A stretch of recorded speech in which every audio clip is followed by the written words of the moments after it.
Reformando discípulos para a glória de Deus.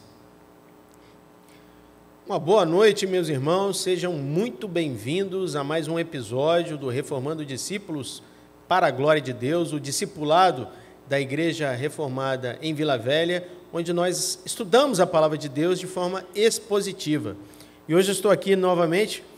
Seja muito bem-vindo, presbítero Hudson. Obrigado, Vitral, pelo convite mais uma vez. E o nosso diácono aqui, Pablo. Uma alegria, né? Mais um capítulo a ser estudado. Glória a Deus. Uma alegria, né? Estar com os irmãos e estudarmos e crescermos assim no conhecimento e na graça do Senhor. Convido os irmãos em casa, por gentileza, abram a sua Bíblia no Evangelho, segundo o apóstolo João, no seu capítulo 2, onde nós vamos estudar mais sobre a presença de Deus, a presença de Jesus em nossas vidas. Nós vemos a todo momento, Hudson e Pablo, que Deus presente na vida do homem. Nunca é o homem buscando a Deus, mas sempre Deus que vem ao encontro, que vem em busca do homem. E nós vemos isso no Gênesis, no livro de Êxodo, em toda a palavra do Senhor é assim. E nós, como estamos estudando o Evangelho de João, nós vimos no capítulo 1 que o Verbo se fez carne e habitou no meio de nós, que é o verbo tabernacular, ou seja, ele está habitando, está junto conosco, ele é o Deus conosco, conforme as profecias, o Emanuel. Graças a Deus. Né? Então nós vamos estudar a palavra de Deus já sobre Deus presente, Jesus presente num casamento, em festas. Jesus não era um eremita, ele não ficava trancado, escondido numa caverna, ele vivia socialmente, ele ia em casamentos, ele ia em jantares, mas sempre em tudo isso, testemunhando e apresentando o reino, a palavra de Deus, a operação de Deus em nossas vidas e anunciando a salvação para o homem. Ok? Sim. Então, o capítulo 2, ele inicia mostrando o primeiro milagre de Jesus. Eu queria falar primeiro assim, ele vai numa festa de casamento, ou seja, Jesus ele estava chancelando, ele confirmando que o casamento é uma bênção de Deus. Com certeza. Certo? Foi o primeiro milagre, né? Primeiro milagre. E o Spurgeon, ele diz uma coisa muito interessante, que o homem foi expulso do paraíso, mas a única coisa do paraíso que permaneceu no homem foi a bênção do casamento. Acho que a gente pode entender assim. A bênção que é... Nós sabemos que Deus só criou duas instituições, que é o casamento, a família e a igreja, né? Mas primeiro ele criou a família, o casamento. Então a importância que nós vemos nisso, que hoje em dia a gente vê que o mundo não dá, isso está muito deturpado, mas que para Deus, para Jesus e para a igreja é importantíssimo. E vemos, né, Vitral, que o casamento não é meramente um fim em si mesmo. Por exemplo, nós como seres humanos, né, Pablo, nós casamos, né, nós temos as nossas famílias, só que o casamento como instituição divina, ele é um prenúncio de um casamento glorioso que há de acontecer nas bodas do Cordeiro, o casamento entre Cristo e a igreja. E nós, como servos de Deus, vivemos já esta união com Cristo. Quando Jesus nos chamou, quando Jesus transformou nosso coração, nos convertemos ao Evangelho da graça, vemos que o Espírito Santo trabalhou em nosso coração, nos regenerou assim, e nesse aspecto, a partir do momento que o Espírito Santo transforma o nosso coração, o Espírito Santo age num aspecto de união com Cristo. Esta união é uma união espiritual. Então você começa a fazer parte do corpo de Cristo. Vocês observem que sempre quando fala de igreja, fala de corpo, muitos membros, Cristo é o cabeça, casamento, bodas do Cordeiro, porque tudo isso está conectado. Deus utiliza realidades físicas nossas para transmitir conhecimentos mais profundos e espirituais. Tanto é que ele usa que somos corpo de Cristo e depois fala que nós vamos casar nas bodas do Cordeiro. É a celebração do povo de Deus com Cristo, o nosso sumo sacerdote, o nosso representante diante de Deus. Então o casamento, meus irmãos, é uma instituição divina e que deve ser valorizada por nós cristãos sobretudo. É algo que existe desde o princípio da humanidade e não vai deixar de existir, porque assim Deus determinou. E o nosso casamento, ele fala muito mais do que nós podemos imaginar. Ele é um prenúncio de um belíssimo casamento que um dia todos nós participaremos. Glória a Deus.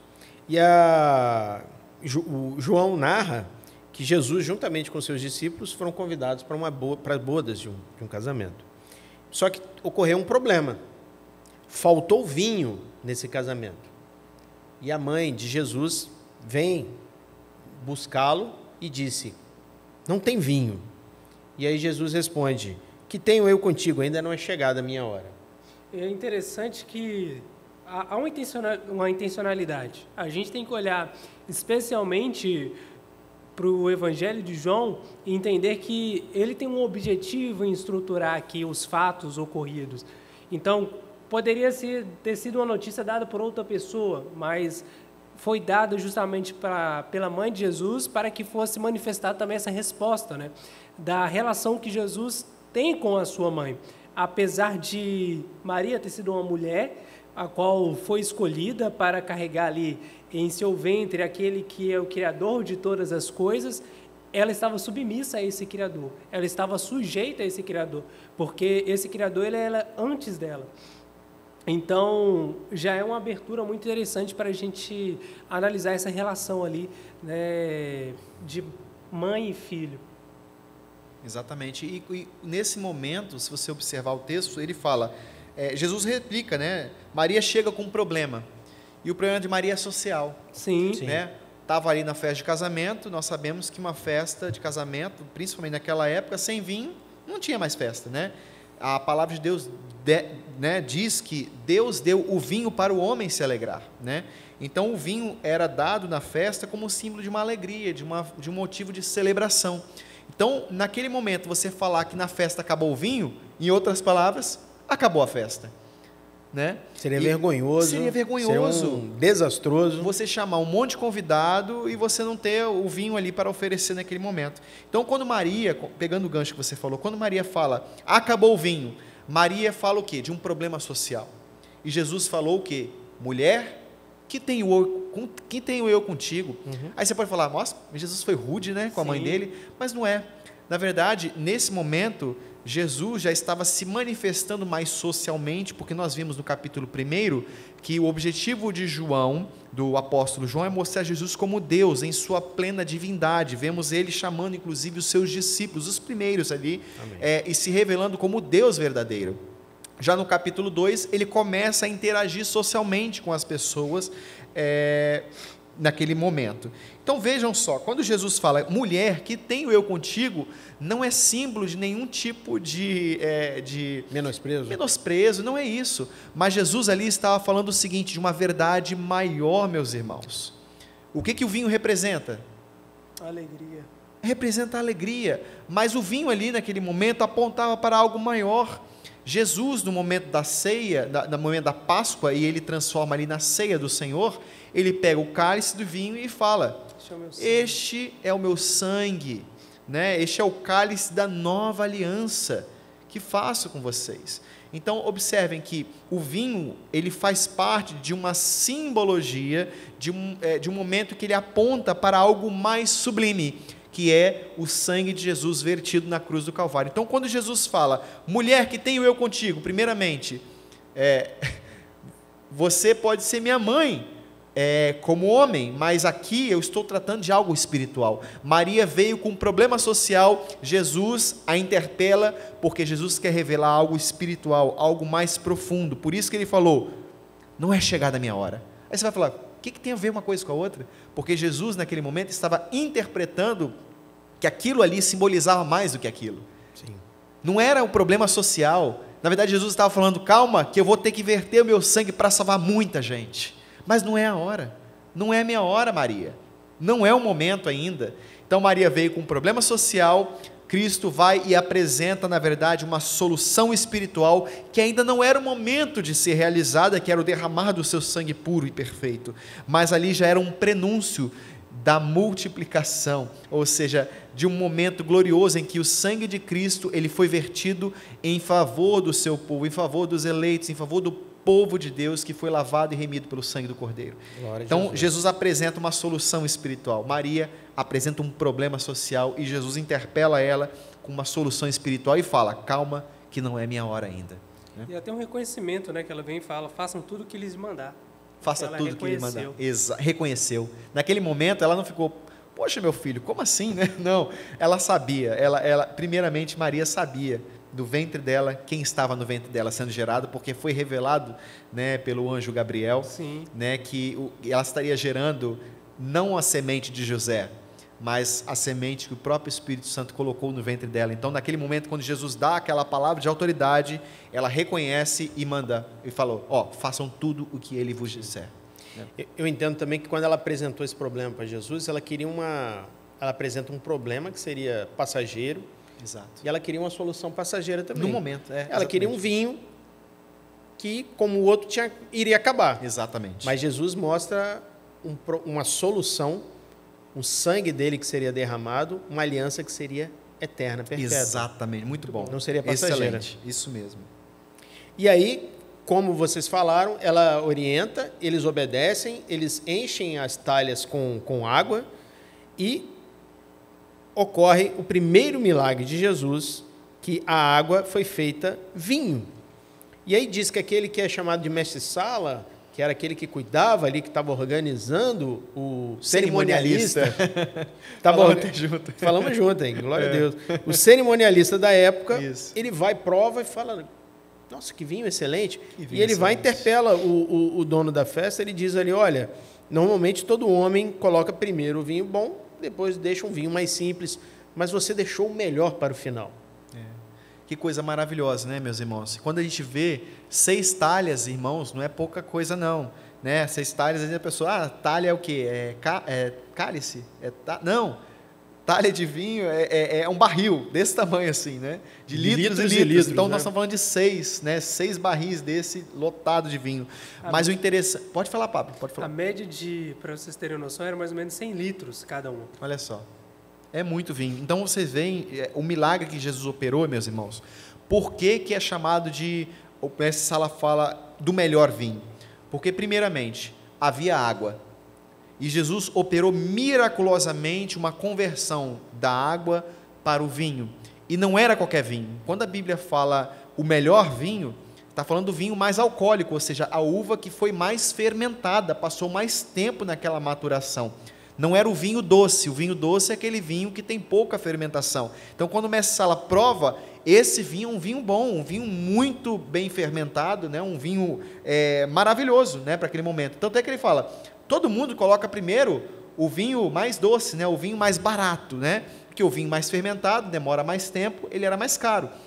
E ele fala, mas tu guardaste, né? Tu, porém, guardaste o bom vinho até agora, né?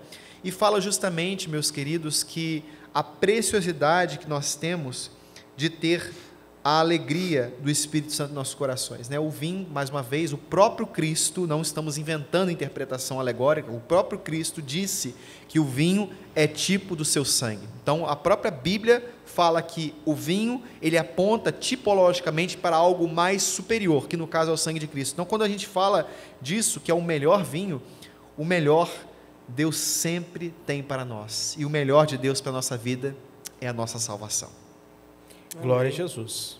Louvado seja o nome do Senhor. E aí a gente pode fazer alguma aplicação prática para o que aconteceu naquele casamento, para os casamentos atuais? A gente pode fazer alguma aplicação? Com certeza, com certeza. E o mais interessante é que, mais uma vez, nós vemos a oportunidade que Deus nos dá de sermos participantes em suas obras maravilhosas, né? Existem coisas em nossas vidas, né, milagres que acontecem principalmente dentro do nosso relacionamento, dentro da união de um homem ou mulher, pessoas que precisam ser transformadas pelo Espírito ali para corresponder com um objetivo final e um propósito também que não são elas mesmas, mas é apontar também através daquele relacionamento, como o Hudson já colocou, a figura de Cristo. E isso, para que isso aconteça, existe também uma responsabilidade nossa. Existe uma responsabilidade nossa. E isso é válido ressaltar porque, por muitas vezes, nós podemos passar por dificuldades, podemos enfrentar problemas e vamos enfrentar problemas ao longo de todos os nossos relacionamentos, especialmente do casamento, e não é só oração.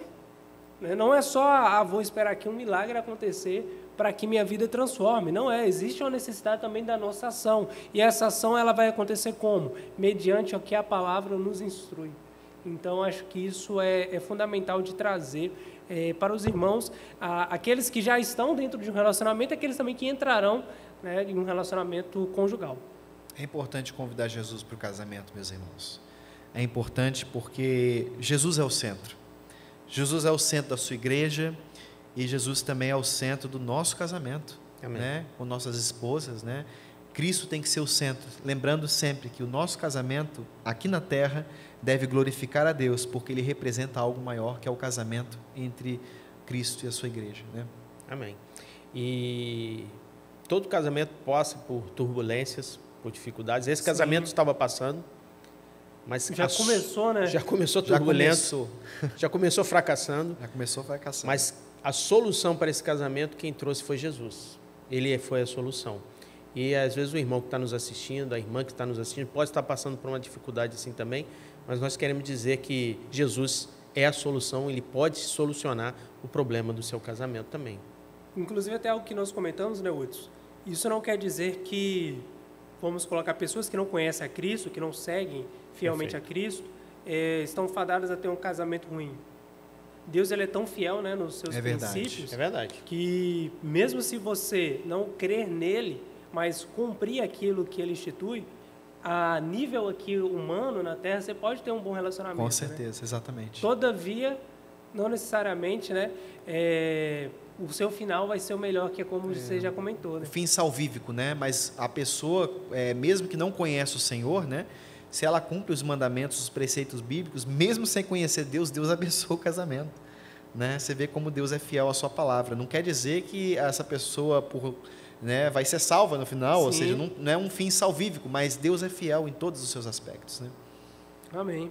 Glória a Deus. E no verso 11 diz que ali Jesus principiou os sinais e manifestou assim a sua glória, e os seus discípulos creram nele. Exatamente. E João, interessante que João usa a palavra sinais, justamente para apontar milagres que eles encaminham para a morte e ressurreição de Jesus. Então ele utiliza sinais, porque sinal nunca é um fim em si mesmo. Deus não tem propósito de fazer o cadeirante andar assim, simplesmente aquilo é um fim em si mesmo. Não, Deus pode de fato fazer um cadeirante andar, mas o fim que Deus quer é salvar vidas. É o milagre dos milagres, que é Amém. O milagre da salvação, é livrar uma pessoa do inferno, né? Amém. Não há milagre maior do que isso. Então, João utiliza essa palavra sinais, sempre denotando um apontamento para a morte e ressurreição de Jesus e a salvação que é vinda exclusivamente pelo Senhor Jesus, né? E a sua glória também diz no texto, né? Manifestou a sua glória e os seus discípulos creram nele. A missão gloriosa de Jesus se reflete no seu poder e no significado do milagre. O milagre aponta sempre para algo superior e o milagre não é um fim em si mesmo. Por isso, né, Vitral, a gente deve sair procurando milagre? De forma nenhuma. De forma nenhuma, porque milagre não é um fim em si mesmo. Deus opera milagres? Com certeza, nós cremos que Deus é Deus, Deus pode fazer todas as coisas. Só que a nossa fé não está balizada em milagres. Não está balizada em milagres. A nossa fé está unicamente no Filho de Deus que nos salvou da morte e nos trouxe para a sua gloriosa luz com muito poder. Glória a Deus. E não tem milagre maior do que a salvação em Cristo Jesus. Não existe milagre maior. Esse é o maior milagre que ele realizou e pode realizar na vida dos irmãos. Encerrando essa passagem do casamento, a partir do verso 13, Jesus ele vai para Jerusalém, junto com seus discípulos, para comemorar a Páscoa dos judeus, né? Que são algumas festas que eram importantes para os judeus, como a festa dos tabernáculos, a Páscoa. Eles iam a Jerusalém para adorar, e vinham judeus de todo o mundo, milhões de judeus, para sacrificar ali no templo. E nós vemos uma coisa interessante, quando Jesus ele chega ali, ele acha no templo os que vendiam ovelhas, bois, pombos e cambistas assentados ali. Isso alguns autores dizem que Jesus foi tomado de uma ira santa.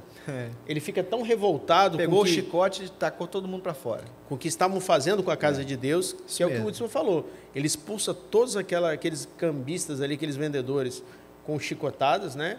E debanda com aqueles animais ali.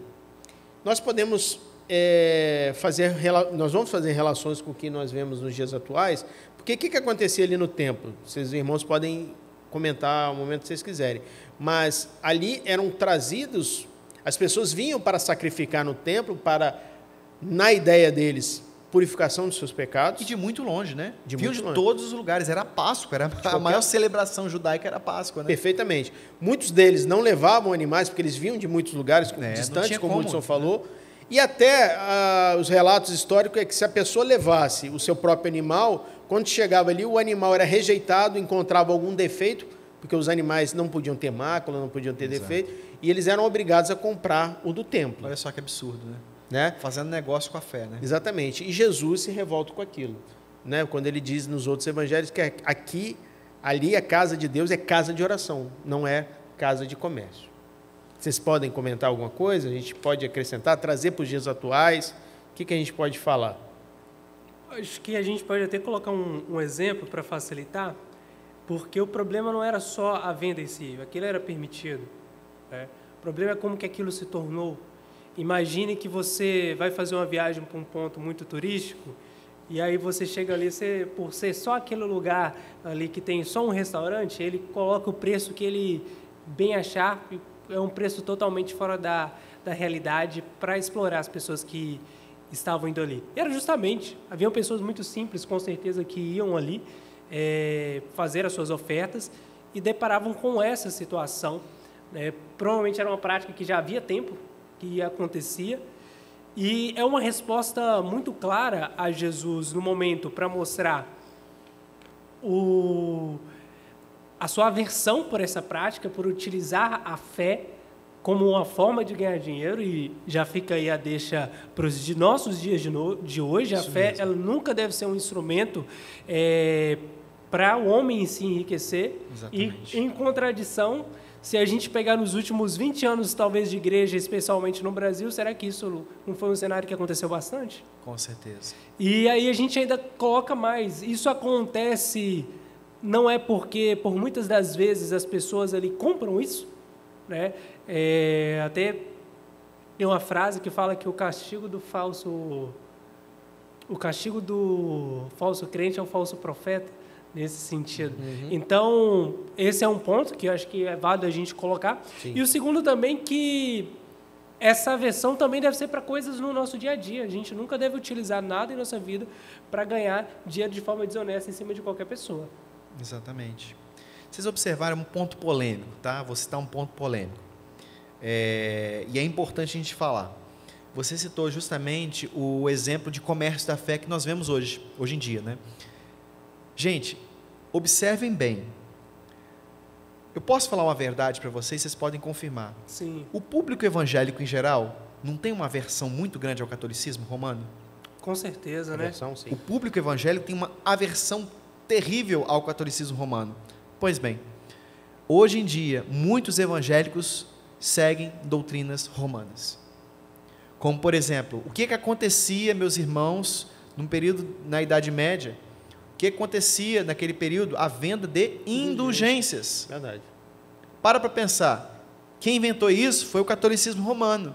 O que muitas igrejas estão fazendo isso hoje? A mesma coisa.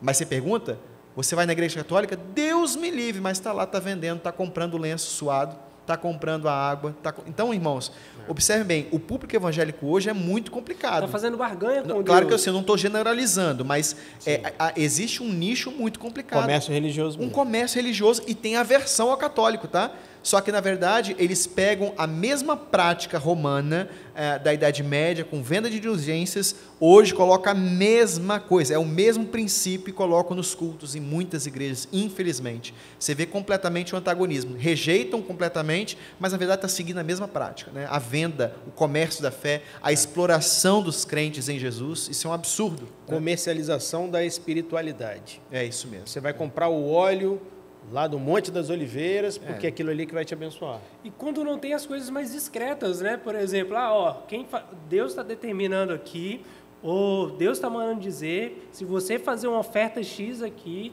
você vai estar recebendo um milagre Y. Então, assim, de forma sutil, pregações ou ensinos que são induzidos para você entender que a sua oferta tem relação com uma dívida que Deus vai ter para com você. Ele vai ser obrigado, né? Ele vai ser obrigado. Você rebaixa Deus, né? Você faz de Deus um ser humano, um Sim. homem que você pode lhe barganhar.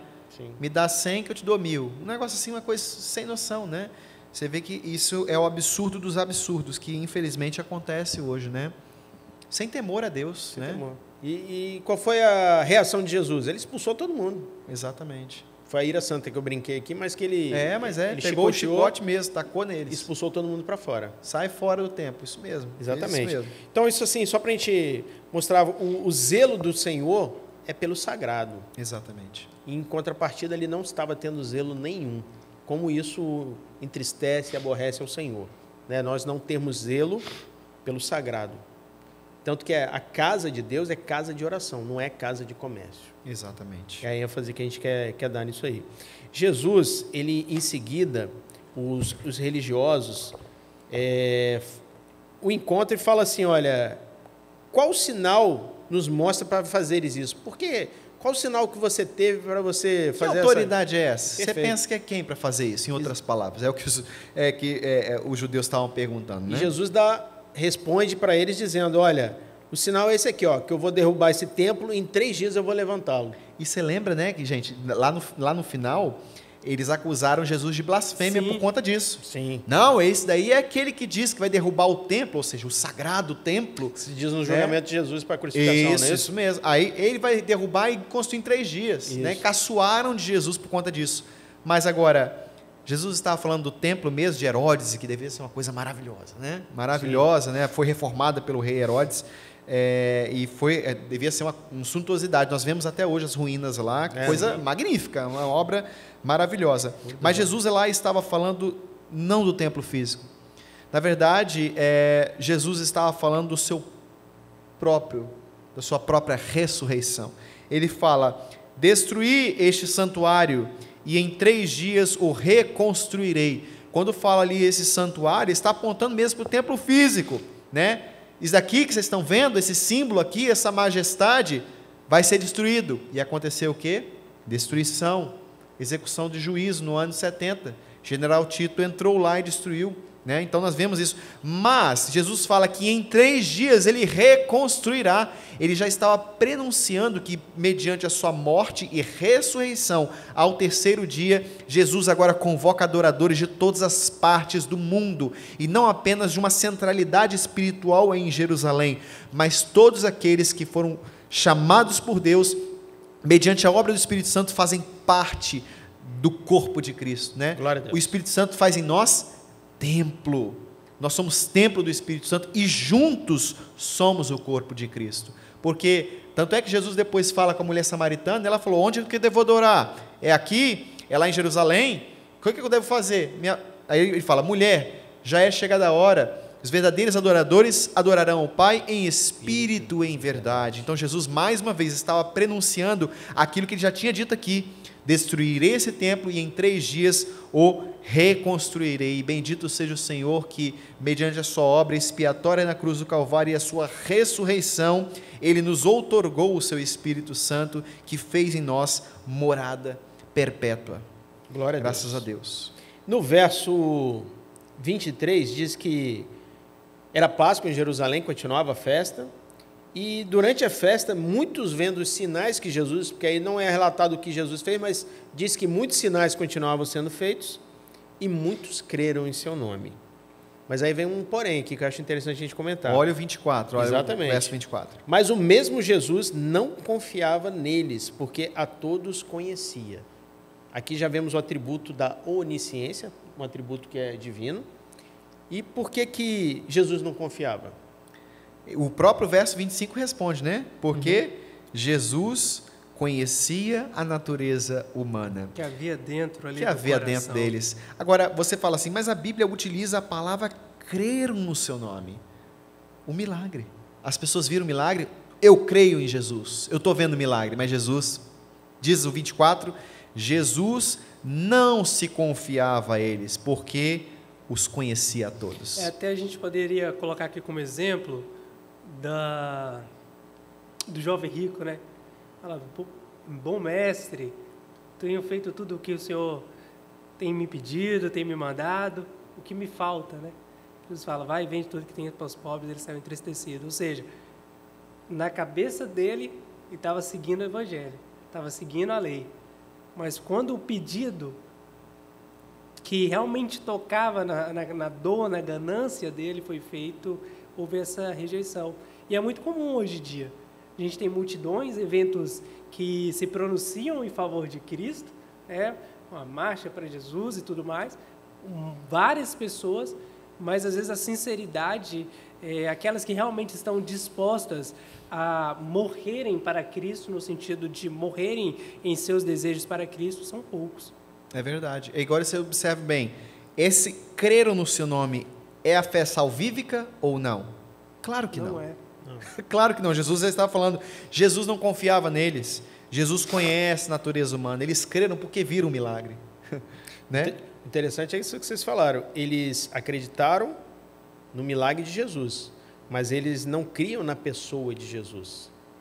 Observem bem, gente, quando a gente fala de fé, Que tem diferença nisso. quando a gente fala de fé, é muito interessante. Se você perguntar para um brasileiro, o cara vai falar, eu tenho fé. Sim. Hoje em dia é força e fé, foco, né? Uhum. Força, fé, foco, nem sei qual é a ordem, mas tem um dizer desse tipo, porque a fé, ela é uma palavra popularizada, como pode dizer, é uma palavra amplamente divulgada em nosso dicionário, que representa um aspecto de credo, ou seja, eu acredito que algo vai acontecer, eu acredito que alguma coisa existe, por exemplo, né? Eu posso falar, eu tenho fé que vou passar no vestibular esse ano. Por quê? Eu estou me esforçando muito bem, eu tenho fé que vou passar no vestibular. Essa fé é a fé bíblica? Não. Outro exemplo, eu tenho fé que eu vou conseguir um melhor emprego. Eu tenho fé que eu vou ter um bom casamento. Agora, essa palavra fé, irmãos, é importante nós entendermos. A fé, ela é utilizada, ela é uma palavra secularizada. Sim. Então, muitas pessoas dizem que creem em Deus. Eu acredito que existe um Deus. Sim, está tudo certo. Agora, essa é a fé salvífica? Não. Claro que não. Quando você vê um milagre acontecendo, eu criei ali naquele milagre. Será que essa fé verdadeiramente é a fé salvífica? Por que eu estou dizendo isso? Porque a fé salvífica, ela é gestada exclusivamente pelo Espírito Santo. Muitas vezes as pessoas falam, creio, e as pessoas falam, eu creio que existe um Deus, mas vive a vida toda torta. Ou seja, porque elas não vivem em Jesus. Percebam isso? Sim. Elas acreditam que Jesus existiu, acreditam que Jesus é o Filho de Deus, acreditam que existe um Deus, mas elas não conseguem viver em Jesus. Por quê? Exatamente. Porque não têm a fé salvífica. E muitas pessoas confundem isso, tipo assim, não, mas fulano aqui, né, tem fé, acredita que existe um Deus, mas eu estou perguntando o seguinte, o Espírito Santo transformou o coração dela? Essa fé que tem no coração dela é uma fé genuína? Foi gestada pelo Espírito Santo? Ela foi unida a Cristo? Meus irmãos, aquele que foi uma vez unido a Cristo com a fé genuína, não é a pessoa que teve contato com a fé, porque os apóstatas, por exemplo, eles tiveram contato com a fé, diz a palavra, foram participantes do Espírito Santo, mas se desviaram do caminho. Mas a pergunta que se faz é, será que genuinamente eles eram pessoas convertidas? Ou eles estavam indo no meio da igreja, participando do Espírito Santo, crendo ali, mas será que a fé delas era uma fé salvífica? Ou era uma fé simplesmente de acreditar que existe um Deus, ou acreditar que o milagre foi operado por Deus, mas a pergunta é, aquela pessoa está unida a Cristo? Essa é a fé salvífica que o Espírito Santo opera? Meus irmãos, muitas pessoas dizem ter fé, porque fé é uma palavra secularizada, sim, mas somente a fé salvífica, ou seja, a fé para fins de salvação, é que vale. Ou seja, é a fé produzida pelo Espírito Santo. E Paulo fala, isto não vem de vós, isso é dom de Deus. Amém. É carisma, ou seja, é uma capacitação sobrenatural na sua vida, que só pode ser operada pelo Espírito Santo de Deus. Glória a Deus. E como é que seria, Hudson e Aníbal, para a gente fazer esse autoexame? Como é que eu sei se eu fui realmente alcançado? Pelos frutos, né? Quando a gente observa os nossos frutos, nós conhecemos justamente o alcance da nossa salvação. Quando uma pessoa que é regenerada, ao pecar, essa pessoa se entristece, mas quem entristece essa pessoa é o Espírito Santo. Ele conduz a pessoa ao arrependimento de seus pecados. E a pessoa que é salva por Jesus, embora ela peque, ela odeia o pecado que ela comete e deseja não cometê-lo mais. Porque são os frutos do Espírito. O Espírito Santo clama no coração daquela pessoa, Abba, Pai. Então a pessoa ela tem um pertencimento, ela pertence a Deus, ela foi selada para a redenção. Então quando a pessoa ela tem o selo da redenção, aquela pessoa é sempre conduzida a um estado de arrependimento. E quando há arrependimento operado pelo próprio Espírito Santo, essa pessoa é perdoada de seus pecados. Não quer dizer que Jesus não tenha carregado sobre si os pecados daquela pessoa, não. Quando Cristo Jesus morreu na cruz, Ele pagou os pecados daqueles que já tinham morrido no Antigo Testamento e que apontavam para o sacrifício de Cristo, mediante a obediência ao sacrifício de animais, e também mediante a obra expiatória de Cristo Jesus, Jesus já pagou o preço de todos aqueles que já vão ser salvos. Sim. Então, quando uma pessoa que é eleita, um servo de Deus, ele peca, ele é levado pelo Espírito Santo ao arrependimento, porque os seus pecados já foram perdoados em Cristo Jesus, mas o arrependimento faz parte da vida cristã. Amém. Porque é necessário que arrependimento não é remorso. Não. Arrependimento, puxa, cometi esse negócio, e agora? Como é que eu vou fazer? Não é isso. A gente falou isso com os adolescentes, que o remorso é você, poxa, dei mole, não era para ter Dei feito mole, isso. não Mas é vou pra continuar ter feito. fazendo. Mas vou continuar fazendo. Legal, eu não fiz, bem, dei mole aqui, mas depois eu abro uma exceção ali e faço de novo. Não é isso. Arrependimento no sentido é metanoia. Então você está indo por uma direção sul, você vira e vai para norte. Isso é o arrependimento. Então, quando o Espírito Santo transforma um coração de uma pessoa, ainda que essa pessoa infelizmente peque, porque nós fomos salvos do poder do pecado pelo Espírito Santo, mas nós ainda vivemos com o pecado, ou seja, nós ainda não fomos salvos da presença do pecado, mas nós fomos salvos do poder do pecado, ou seja, o pecado não mais nos domina como filhos de Deus. Não somos o pecado, mais escravos. Não somos mais escravos. O Amém. pecado não mais escraviza. Eu não sou escravo mais de Satanás, porque Cristo Jesus me salvou. O Espírito Santo me uniu a Cristo. Então, pelos frutos do arrependimento, nós conhecemos quem são os filhos de Deus. Então, a fé é uma fé frutífera, Pablo. Sim. Uma fé frutífera, né, Vitral? A gente conhece a árvore pelos frutos. Pelos frutos. A fé nunca é ela para si mesmo. Um crente, ele produz frutos, ele quer evangelizar, ele quer falar de Jesus, ele quer fazer bem ao seu próximo, ele quer pregar o evangelho, ele quer louvar ao Senhor, ele quer viver em comunidade, ele quer assistir os irmãos, ele quer ouvir a pregação do evangelho, ele quer se deleitar em Jesus, ele quer orar. Então, há um conjunto de questões que fazem da vida cristã uma vida frutífera. A fé não é uma fé estática, mas é uma fé ativa, constantemente em nossas vidas, e pelos frutos que produzimos, sabemos que somos filhos de Deus. Amém. Eu tenho observado, ultimamente a gente vê muitas pessoas e muitas igrejas que elas pegam algumas partes da Bíblia e tentam trazer novos significados. Para amenizar uma situação que, por exemplo, era pecado, isso aqui Jesus não quis dizer exatamente isso. Isso, então, seria um apontamento, um sinal no sentido para uma fé que não é 100% genuína, uma fé que não é verdadeira, eu tentar adaptar a Bíblia para fugir da minha responsabilidade? Isso, muita coisa acontece por erro de interpretação bíblica, né? Então, muitas pessoas, primeiro, acabam proibindo aquilo que Deus não proibiu na palavra, e outras pessoas começam a permitir algo que Deus abomina. Exatamente. Então, isso nós não podemos dizer necessariamente que é uma falta de fé, mas que se demonstra claramente um erro de interpretação bíblica. Heresia mesmo, né? Às vezes até heresia, né? Hereges, né? E quando a gente fala de heresia mesmo, ou seja, aquilo que desvia o homem do caminho reto de Deus, daquilo que é a palavra sagrada do nosso Senhor, essa pessoa é instrumento de Satanás. Sim. Porque ela visa distorcer a palavra de Deus. O que Satanás fez desde o início? Desde o Éden. É verdade que Deus falou para vocês que vocês não podem comer de nada, nenhum fruto? Não foi isso que Deus disse. Então, observem sempre que Jesus também, quando foi tentado, Foi pela palavra. foi pela palavra, mas Satanás distorcida. deu aquele jeitinho dele ali de interpretação hermenêutica, sabe? Ele fez uma aplicação hermenêutica terrivelmente desastrosa.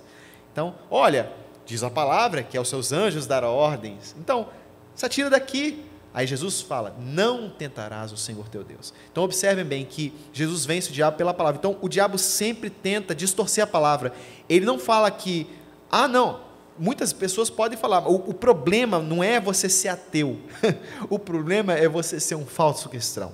Um falso cristão, esse é o problema. Porque o ateu em si, cara, tranquilo, sabe?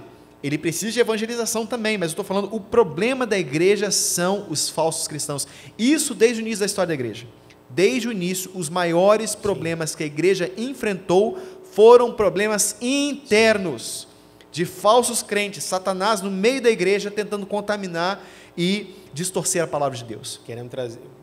A gente vê Paulo, João alertando sobre heresia e apostasia falsas Exato. doutrinas que estavam, falsos mestres, fala muito mais de falsos mestres Exato. do que de Satanás até, Exatamente, né? porque os falsos mestres são instrumentos de Satanás. Exatamente. Eles distorcem a palavra de Deus. E João fala, né? Provai os espíritos, né? Tem que Exatamente. provar os espíritos. E no Evangelho de Mateus fala uma coisa muito interessante, Hudson e Pablo, e irmãos que nos assistem. A gente está vendo o Hudson falando aqui das pessoas que trazem ensinos errados, e a palavra do Senhor diz que ai daquele que fizer um dos meus tropeçarem. Seria muita melhor que ele responsabilidade. colocasse uma pedra de moinho no pescoço e se jogar no mar. Então, assim, é muito perigoso porque a gente tem visto pessoas distorcendo a palavra de Deus, trazendo falsos ensinos, e isso vai acarretar o quê? Queda de irmãos, heresia, apostasia no meio da igreja, mas a mão do Senhor, ela pesa sobre Essa pessoa vai ser responsabilizada. Mas é importante a gente falar o seguinte, gente, uma coisa é um erro de interpretação. Sim. Nem sempre um erro de interpretação bíblica é uma heresia. Está posto isso? Sim. Todo mundo entende isso. Ok. Às vezes um erro de interpretação às vezes é porque a pessoa não leu a Bíblia direito, não leu a Bíblia toda, não meditou na palavra do Senhor, não procurou documentos históricos, não viu aquilo que a igreja já veio desenvolvendo ao longo da sua história. Então, existem erros de interpretação, certo? Amém. Mas a heresia, ela não é somente um erro de interpretação, ela leva a pessoa a distorcer a palavra da verdade. Perfeito. Esse é o grande problema, entendeu? Então, o problema são os hereges. Às vezes tem irmãos nossos Sim. que estão dentro de um seio que interpreta erradamente a Bíblia, né? Nós cremos que o Espírito Santo vai trabalhar isso no coração dessas pessoas, né? Mas é diferente do herege. O herege desvia o caminho completamente, né? Distorce a doutrina, né? Amém. Já acabou? Já acabamos. Já abordamos o capítulo todo. Tudo. Já vimos a presença de Jesus em vários momentos, Amém. operando, Graças a Deus. operando sinais, vidas se convertendo, e que essa palavra também possa encontrar morada no seu coração, que seja Amém. vida para você, que seja bênção. Amém. Medite, leia o texto novamente. Qualquer dúvida que tiver, envie mensagem para nós. Teremos um imenso prazer de tirar as suas dúvidas. E fiquem com Deus. Se os irmãos quiserem se despedir, fica à vontade aí. Pablo, Hudson. É uma alegria, né? E fazemos o convite, né? Deixa seu comentário também Isso Isso é mesmo. importante. do que você achou que talvez mais te tocou, que você aprendeu. E Possamos aprimorar, sim, né? sim. Obrigado pela sua presença, pela sua audiência. Eu espero que o seu coração também seja muito edificado, como com certeza o nosso coração foi edificado aqui quando nós abrimos a palavra do Senhor e meditamos nas promessas de Deus. Um forte abraço para vocês e até a próxima. Pai do Senhor.